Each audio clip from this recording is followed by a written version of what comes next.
thanks to Manushi, because he was very pro-poor, pro-women, pro-this, pro-that. They all mistook us for feminists, leftists, this, that. I was, in that sense, if I was pro-poor, it was from a Gandhian perspective, not from a leftist. Leftists only talk about the poor, don't do anything for them. Whereas Manushi did a lot of hands-on work to strengthen the rights of vulnerable groups or for women. So I used to be invited often.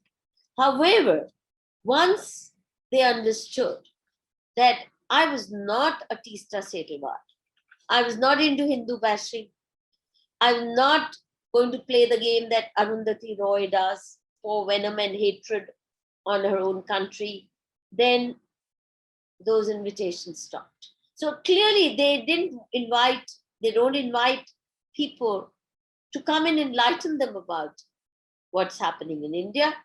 They only invite you to join the India bashing, Hindu bashing production factory.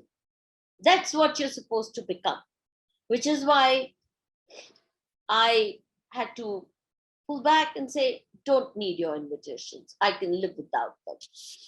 And since I didn't really ever want a job there, I couldn't care less. But if your whole career graph is, how do I manage to get a foothold in an American university or a British university? People are willing to sell their soul. Now, you said this divide. The divide is not of our making. The divide is because they want Hindus to become self-hating. And those of us who are saying, no, thank you. We don't deserve your hatred. We don't deserve to be wiped out from the surface of this earth. We want the right to live as self-respecting Hindus, and we want to protect our civilization from these invading ideologies, be it from the West or the Islamic variety. They think we are turning aggressive because they're not used to being questioned. They're not used to, they especially post-independence India, because the Congress and the left ensured that the intellectual class grew up to be intellectual slaves and dhimmis of Islam and of the Christian West.